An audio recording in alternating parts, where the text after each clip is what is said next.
자, 오늘은 우리 이제 유통 마케팅 이제 3과목 이제 기출 문제에 대해서 우리 한 번씩 풀어보면서 어떻게 문제에 접근할 것인지에 대해서 한번 알아보도록 하겠습니다. 자, 먼저 2015년 3회를 볼 텐데, 자, 46번 보겠습니다. 자, 간혹 이런 문제들은 좀 나와요. 손익분기점 이제 판매량이 얼마냐라고 묻는 문제가 나오는데요. 자, 여러분들 이제 우리 공식을 이제 딱 보면서 하겠지만은 이 공식만큼은 반드시 좀 외우고 들어가셔야 되겠습니다. 계산 문제 중에 유일하게 많이 나오는 부분입니다.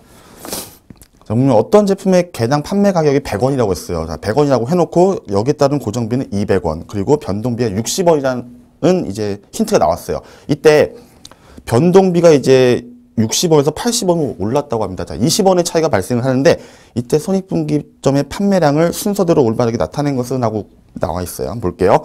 자, 우선적으로 우리는 손익분기점의 판매량을 먼저 구할 수 있어야 돼요. 자, 보면은 우리가 갖고 있는 데이터에서 볼게요. 자, 손익분기점.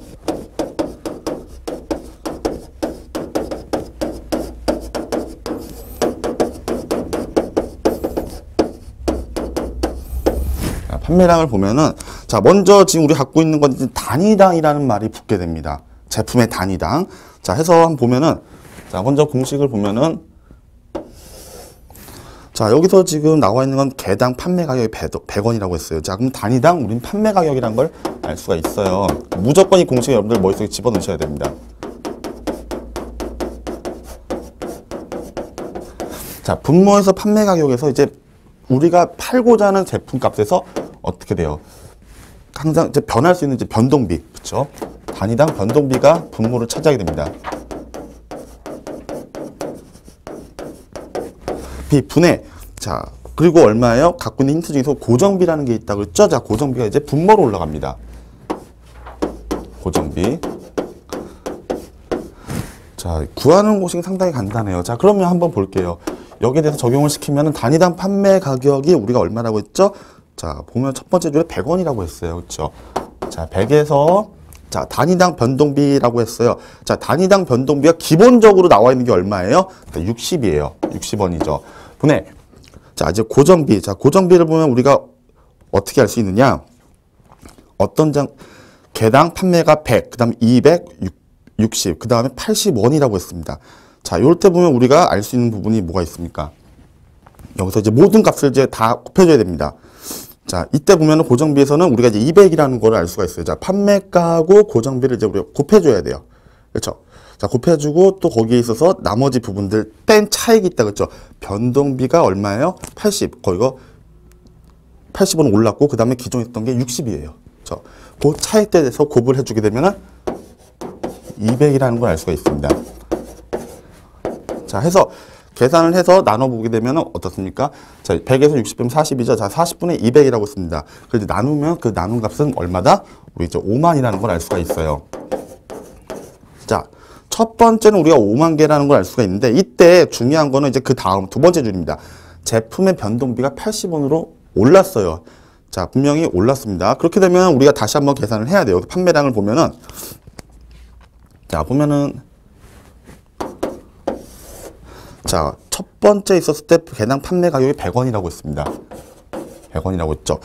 자, 100원에서 이번에는 뭐예요? 변동비가 올랐을 때를 계산을 해야 돼요. 올랐을 때. 올랐을 때 얼마?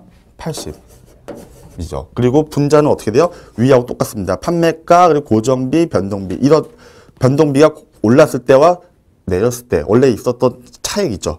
하게 되면 얼마? 위하고 똑같이 200이 됩니다. 이를 해서 나누게 되면은 2분의 200이 되겠죠. 그 나눈 값은 얼마? 10만 개가 됩니다. 그래서 만약에 이제 이런 문제가 나왔을 때는 첫 번째 같은 경우는 그냥 변동비 60일 경우는 여기까지만 구하면 돼요. 근데 우리가 여기서 또 20원이라는 또 차익이 올랐죠. 올라서 계산을 했을 때 10만 원 나온다는 것. 자, 요 부분들 특히 이제 변동비를 여러분들이 좀 주의 있게 보셔야 됩니다. 변동비에 의해서 계산을 두 번 하게 되게 있습니다. 그래서 46번에 이제 2번이 정답이 되겠습니다. 자, 47번 보면은 소매업체가 추구하는 성장 전략이라고 했어요. 자, 소매업체라고 하면 우리가 이걸 먼저 알아야겠죠. 일반적인 유통 경로 과정. 뭐 채널이라고도 얘기를 합니다. 자, 항상 유통 문제 풀 때는 기본적으로 우리가 4가지 일반적인 경로를 기억한다고 했죠. 뭐죠? 제조업자. 제조업자는 우리 흔히 알고 있는 그냥 공급자라고 보시면 돼요. 그 다음에 중간상이 들어가는 도매상, 소매상, 그리고 소비자. 자, 한 가지 팁을 드린다면은 시험에서는 중간상이라고 묶어서 나올 수가 있습니다. 자, 중간상이라고 만약 묶어서 나온다고 하면은 여러분들 도매상, 소매상 같이 보시면 돼요. 근데 요즘 같은 경우는 시험 문제가 딱 중간상이라고 말 안 해요. 도매업자 또는 소매업자라고 얘기를 많이 하고 있어요. 그래서 여기서 우리가 이제 분리를 해서 봐야 돼요. 근데 그때 차이점 뭐라고 했죠? 도매상은 얘들 같은 경우는 물건을 이제 제조업자한테 받아와요. 받아오는데 얘들 두 가지 경우예요. 되파는 경우가 있어요. 자신들이 다시 재가공해서 대량으로 다시 파는 경우가 있고요. 또는 소매상처럼 물건은 띄워오는데 얘는 대량으로 보관을 하고 얘는 소량으로 보관한다는 특징이 있어요. 그 두 가지 역할을 한다는 거 기억을 하시고요. 이제 볼게요.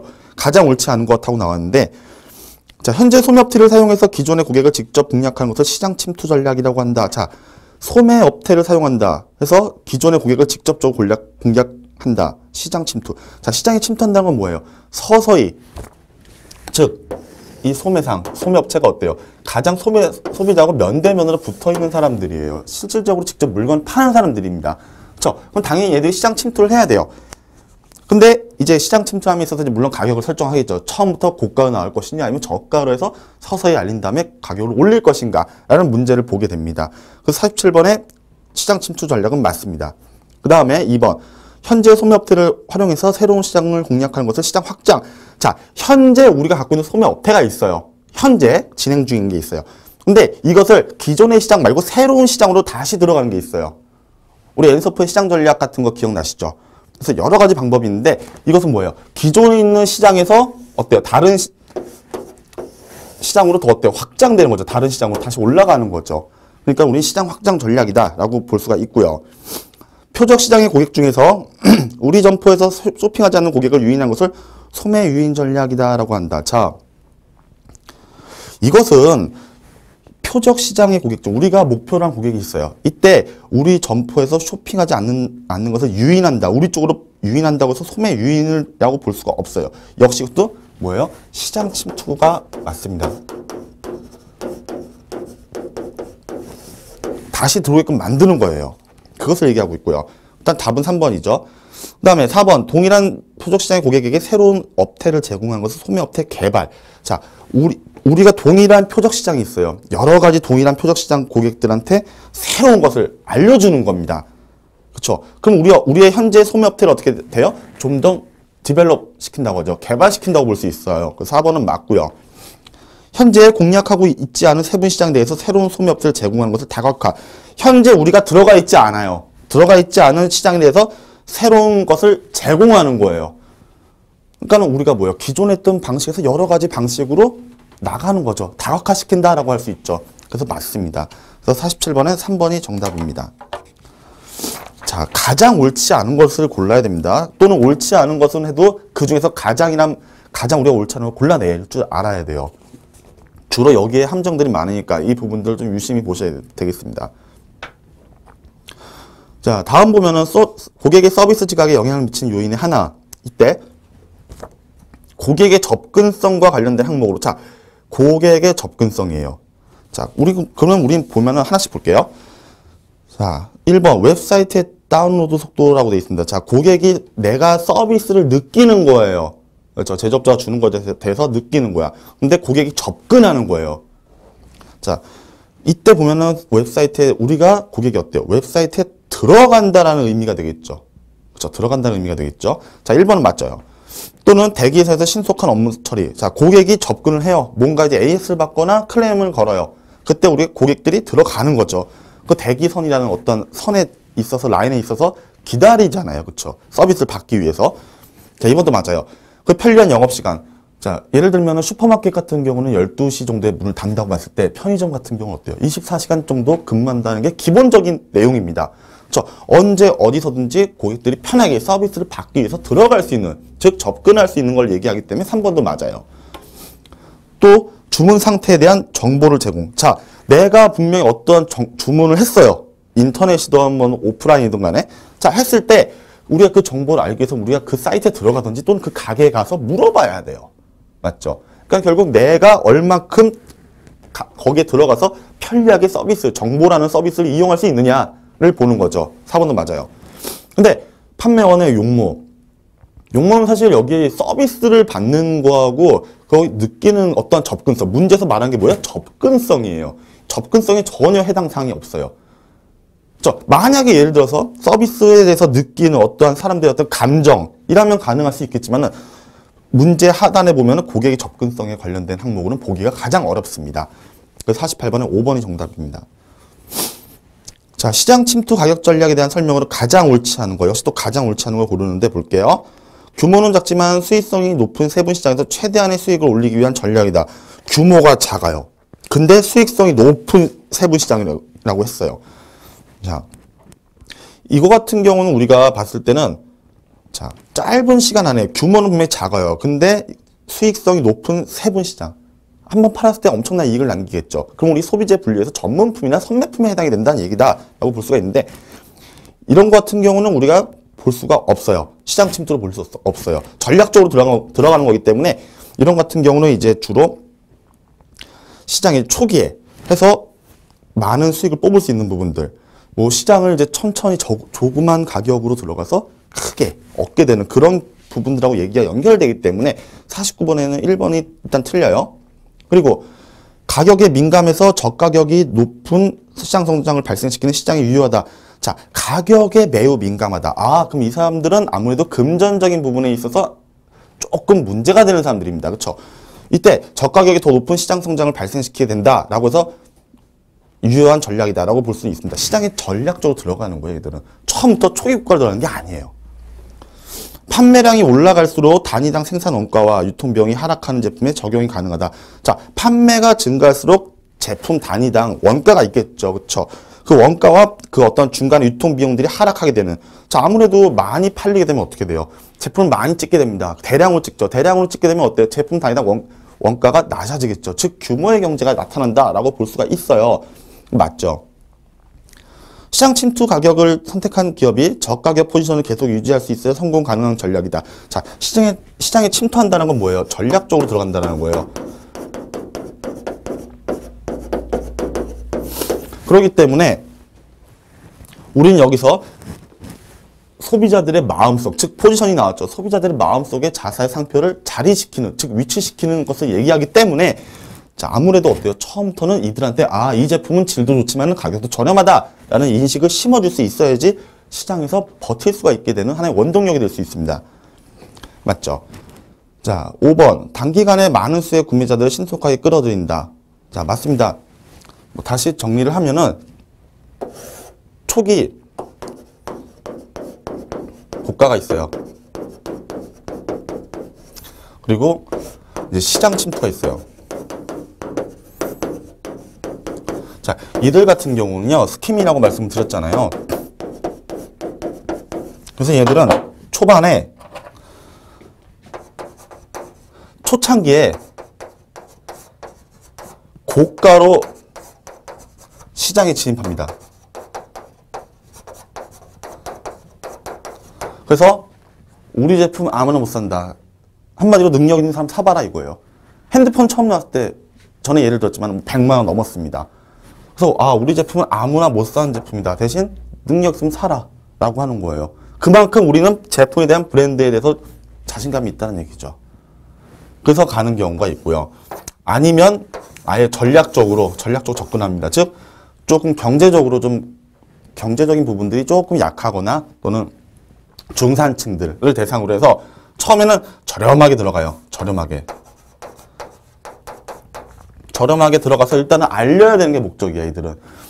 스키밍 전략이 어떻게 보면은 뭐예요? 틈새 시장 공략하는 거죠. 해서, 아, 우리는 저렴하게 해서 많은 사람들이 다 쓸 수 있게끔 만들어줘요. 그 다음에 이제 사람들이, 이 제품 좋아. 라고 해서 구매를 많이 시작하게 될 때쯤에는 가격을 딱 올려버려요. 두 가지 전략. 특히 이 시장 침투 말 그대로 전략적으로 접근하는 거예요. 스키밍 하지 못하는 부분들에 대해서 저렴하게 들어가는 겁니다. 바로 그것을 얘기하고 있습니다. 그래서 49번에는 1번이 정답이 되겠습니다. 자, 50번을 보겠습니다. 소매상의 상품관리 전략에 대한 내용으로 가장이란 말이 나왔습니다. 보겠습니다.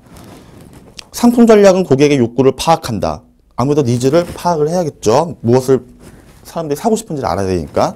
그 다음에 상품을 계획한다. 즉 MD를 합니다. 머천다이징을 수행하고요. 그리고 상표를 개발한다. 어떠한 것을 우리가 만들어낼 건지, 뭐 어떤 우리의 브랜드를 뭘로 밀고 나갈 것인지를 만들어야 되죠. 상품 계획은 소매상의 목적을 달성하기 위해서 상품 미스를 개발한다. 자, 아무래도 상품을 계획한다는 건 뭐예요? 뭐 만들기도 하지만 이쁘게 전시도 해야 되고요. 디스플레이 하고요. 그래서 실질적으로 소비자가 이거 사야지 라고 해서 손으로 잡고 계산대 가서 결제를 하는 그 부분들까지 모두 포함을 하게 됩니다. 이것을 관리하는 거죠. 상품 믹스란 소매상이 고객한테 제공하는 적절한 상품의 조합이다. 적절한 상품을 조합하기 위해서는 어떻게 해요? 거기에 따른 네 가지 사피가 있다고 그랬죠. 제품이 있고 가격이 있고 프로모션이 있고 유통이 있다고 말씀을 드렸잖아요. 그렇죠? 이런 것들 모두 합한 거예요. 믹스한 거고요. 이러한 상품 믹스의 결정은 상품의 구색, 그러니까 종류죠. 그리고 상품의 지원 등을 결정한다. 당연한 얘기입니다. 근데 5번 같은 경우 보면 상표를 개발한다는 것은 중소업체가 부착한 제조업체 브랜드를 구입하여 판매하는 것이다 라고 돼 있어요. 근데 우리가 알고 있는 상표 개발은 이런 의미라고 볼 수가 없습니다. 상표 개발이라는 것은 유통업자가 이제 자체적으로, 즉 중간상이 되겠죠. 중간상이 자체적으로 개발한 상표가 있어요. 아시죠? 그것을 붙여서 판매하는 거다. 즉 우리 쉽게 예를 들면은 우리 뭐 이마트나 이런 데 가면은 자체 상표 PB라고 있어요. 우리가 알고 있는 라면이 있다. 근데 일반적인 라면 브랜드가 아니라 뭐 이마트나 거기서 자체적으로 만든 브랜드들, 뭐 이마트 라면, 또 이마트 무슨 라면 이런 식으로 붙인 게 있어요. 이제 그런 것들을 얘기하고 있는 겁니다.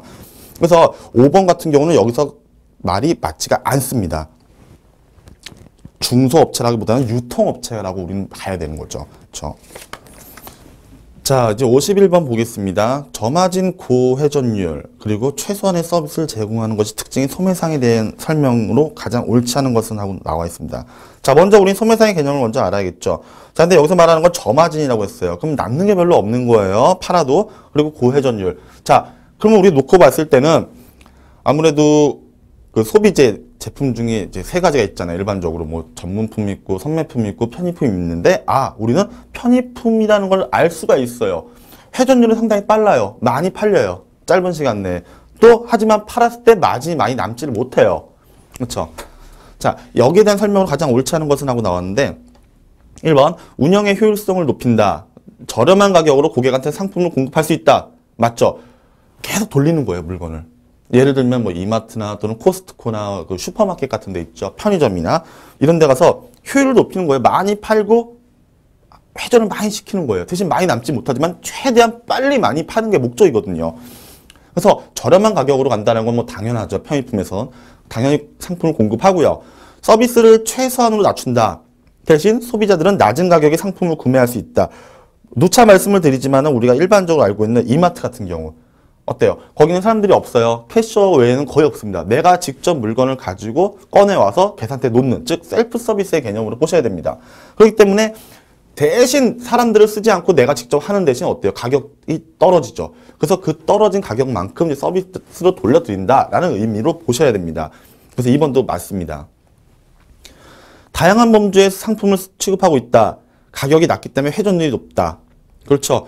아무래도 편의품은 여러 가지, 뭐 이마트 같은 데 가보면 뭐 많잖아요. 뭐 먹을 것도 있고, 뭐 고기도 있고, 뭐 입을 거, 뭐 신을 거, 또는 뭐 모자, 여러 가지 많습니다. 이렇게 범주는 많아요. 하지만 가격들이 어때요? 취급하는 가격들은 대부분 저렴합니다. 저가입니다. 아무래도 회전율이 어때요? 전문품은 진짜 팔기가 어려워요. 하나 팔기도 어렵습니다. 1년에 하나 팔기도 어려운데 편의품은 어때요? 잘 팔려요. 아무래도 상대적으로 어때요? 회전율이 높다라고 볼 수 있는 거죠. 자, 그래서 편의품에 부합이 되죠. 브랜드에 대한 선호 없이 저렴함 때문에 구입하는 선매품을 판매하는 편의점이 이에 속한다. 자, 여기서 하나 문제가 되는 게 있습니다. 브랜드의 선호가 없이 저렴함 때문에 거의 습관적으로 구매한다라는 걸 우리가 알 수 있죠. 즉, 저관여도라고 우리가 알 수 있어요. 자, 관여도 제품에 대해서 우리가 가지는 관심의 정도라고 말씀을 드렸죠. 자, 이때 문제가 되는 건 선매품을 판매하는 편의점이 이에 속한다. 자, 먼저 하나 여러분들 인지를 하고 가셔야 되는 게, 자, 볼게요.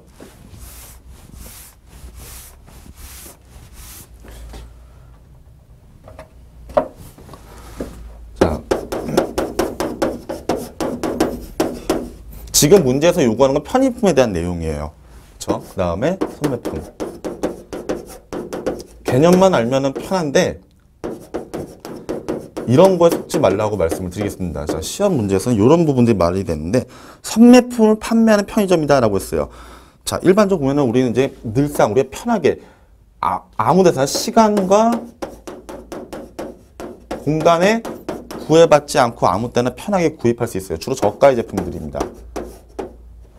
자, 근데 선매품 같은 경우는 이게 아니라 많이 이 얘기는 들어보셨겠지만 이 선매라는 거는 우리가 흔히 알고 있는 그 여러분들 컴퓨터 살 때 용산 같은 데 많이 가시잖아요. 그렇죠?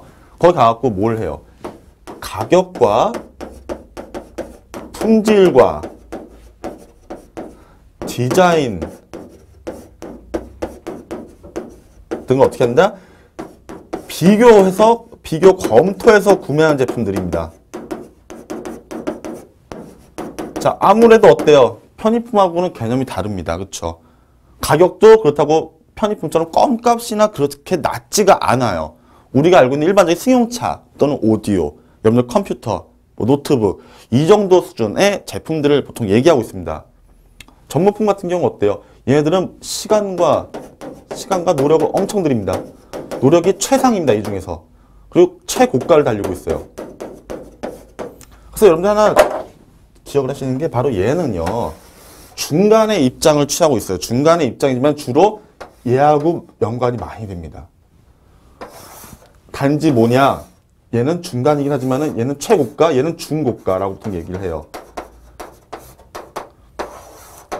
근데 우리가 알아야 될 건 바로 이거예요. 가격과 품질, 디자인을 모두 비교한다는 거에 핵심이 있습니다. 자, 그럼 이렇게 놓고 봤을 때 지문에서 선매품을 판매하는 편의점이 이에 속한다? 자, 편의점은요, 선매품을 거의 판매하지 않습니다. 주로 뭘 판매해요? 당연히 편의품이에요. 뭐 쌀, 비누, 뭐 스타킹, 이런 것들.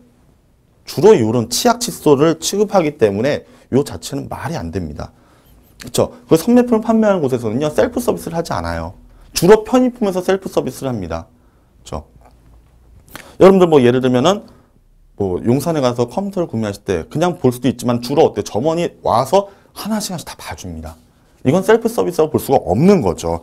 자, 그래서 문제에서 가장 옳지 않은 거니까 4번이 되고요.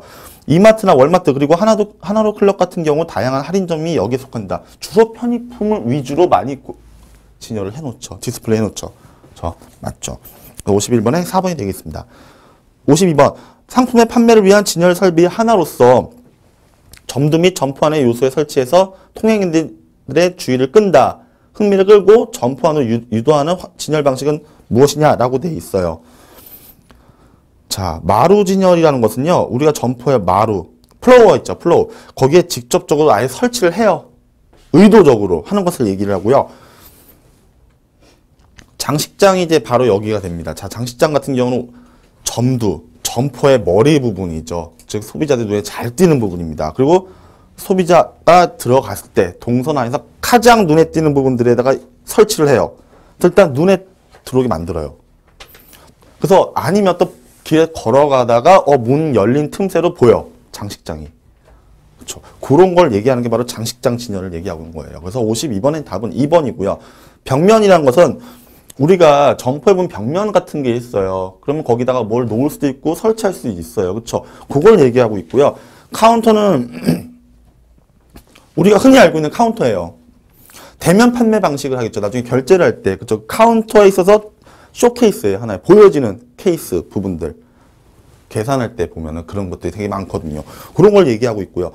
서가라 진열이라는 것은 우리가 이제 선반 같은 게 있잖아요. 그렇죠. 일반적으로 선반이 있으면은 물건을 대량으로 놓기가 상당히 용이해요. 그렇죠? 그래서 아무래도 뭐예요? 제품들의 어떠한 보충 진열로서의 의미를 지니고 있어요. 보충. 다른 제품도 같이 끼워 넣어서 진열할 수 있습니다. 그래서 문제에서 말하는 거에 가장 부합하는 것은 이제 2번 장식장 진열이 되겠습니다.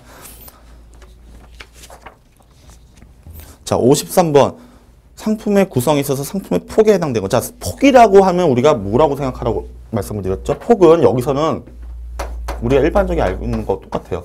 넓이에요. 그러니까는 이런 거죠. 이렇게 있으면은 제품이 이렇게 있어요. 하나의 제품이 있으면 거기에 이제 카테고리들이 파생이 됩니다. 자, 그리고 또 그 밑에는 이렇게 하나씩 있는데 각각에 대해서 쭉쭉쭉쭉쭉 내려가요. 자, 이런 거 같은 경우 우리가 뭐라고 했어요? 전문품에서 많이 쓴다고 했죠? 즉 깊이에요. 그리고 우리가 말하는 건 막 이 부분입니다. 넓이.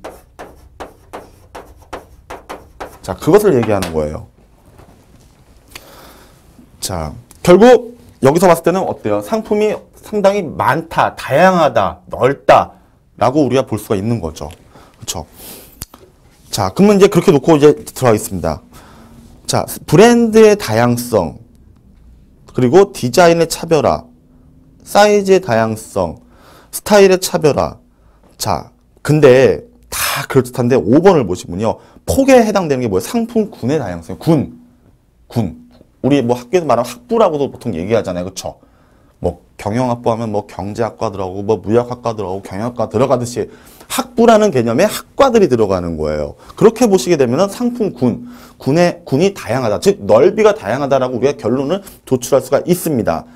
그래서 정답은 53번에 5번이 되겠습니다. 자, 요런 문제가요. 간혹 나와요. 단순하지만은 그 개념, 폭을 묻냐, 깊이를 묻냐, 길이를 묻냐 했을 때 여러분들은 이 개념을 반드시 적용을 시킬 수가 있어야겠습니다. 자, 이해가 안 되시면 그 해설 부분에 자세하게 그림을 그려놨으니까 그 그림을 보시면 이해가 되실 겁니다. 자, 54번. 이제 CRM에 대한 내용이 나왔습니다. 자, CRM은요, 4과목도 나오고요, 3과목도 나오고, 1과목도 나옵니다. 자, 여러 분야에 걸쳐서 나오기 때문에 반드시 기억을 해야겠습니다. 자, 일반적인 CRM에 대한 내용으로 옳지 않은 것 하고 나왔는데 1번 보면은 고객과의 관계 구축, 자, 릴레이션십입니다. 그리고 이것을 강화시킨다. 그래서 기업은 고객이 평생에 걸쳐 구매량과 구매액을 늘려나가도록 함으로써 고객 생애 가치를 극대화한다 라고 했는데,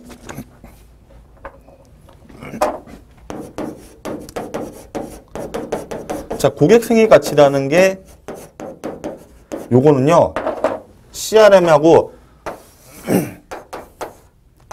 상당히 관련이 깊어요. 자, CRM이라는 게 뭐예요? 고객과의 어떤 관계 관리를 얘기하고 있잖아요. 근데 고객 생애 가치다.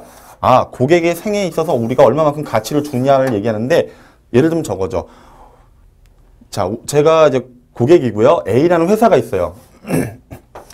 이 A라는 회사에 대해서 우리 고객이, 제가 고객인데 여기하고 이제 관계를 갖게 되죠. 즉, 제품을 구매했다라는 거예요. 한번 구매해서 썼는데, 좋아.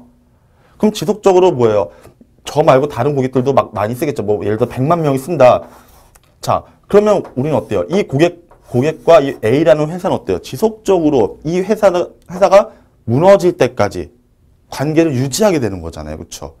근데 여기서는 그러면 이 100만 명이 어때요? 이들한테 물건을 삼으로써 이들은 뭐가 발생해? 이익이 발생하는 거예요. 그럼 얘들은 그 이익이 발생해서 지속적으로 물건을 만들고 제공을 해주고 소비자들한테, 그럼 즉 경제활동을 계속하게 됩니다. 회사가 이렇게 살아감으로써 어때요? 고객도 좋은 제품을 같이 만들고 얻고 할 수 있는 그 관계가 유지가 되는 거예요. 그로 인해서 이 제품을 샀을 때 고객이 느끼게 되는 하나의 가치라는 게 있어요. 삶의 가치, 밸류가 되는 거예요. 그게 바로 고객 생애 가치라고 얘기를 드릴 수가 있겠습니다. 그러니까 지문에 나와 있죠. 고객과 회사의 관계가 강화되는 거예요. 강화될수록 어때요? 이 두 개, 즉 기업이라는 것과 고객은 서로 끝까지 유지가 된다는 거죠. 서로 그 삶을 다할 때까지 유지시켜주는 개념입니다. 우량 고객이 될 가능성이 높은 후보자를 선별한다. 자, 물론 CRM은 1대1의 개념을 많이 써요. 1대1의 개념을 많이 쓰지만 어느 정도는 차별화됩니다. 즉 정말 VVIP 고객이나 VIP 고객, 일반 고객 나누어서 거기에 차별화를 시킵니다.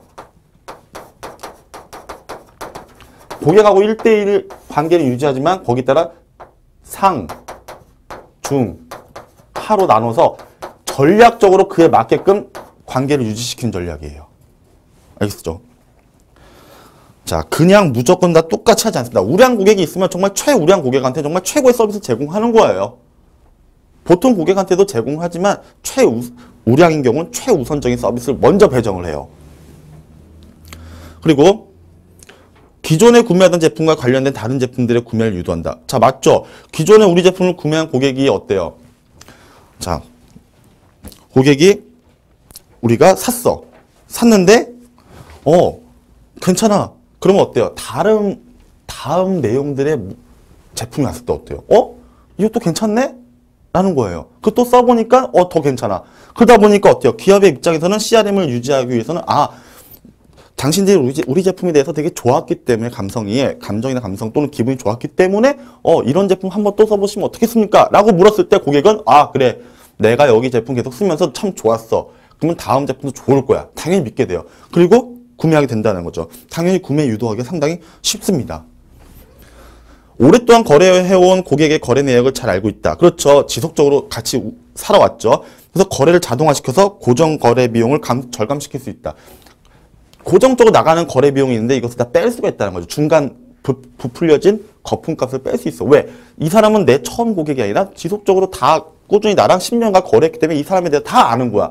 그럼 그 사람한테 들어가야 될 부분들, 불필요한 비용들을 줄일 수 있다라고 보는 거죠. 충성 고객은 기업과의 거래에 드는 비용이나 가격에 민감해진다고 가정한다. 자, 이거는 여러분들이 잘 읽어도 잘 몰랐을 때 54번에 5번 같은 경우 말이 아예 잘못했습니다. 충성 고객이란 건 뭐예요? 이미 우리 제품, 회사 제품 아니면 안 사는 사람들이에요. 완전히 골수 팬입니다. 그렇기 때문에 기업과에 드는 거래 비용이나 가격에 민감해지지가 않아요. 이들은 자기가 좋아하는 기업이 어떤 제품을 내놨을 때 아무리 비싸도 사는 사람들이에요. 알겠죠? 이 제품 아니면 안 산다라는 사람들입니다. 자, 그것을 우리는 기억을 해야겠습니다. 오늘 여기까지 하겠습니다.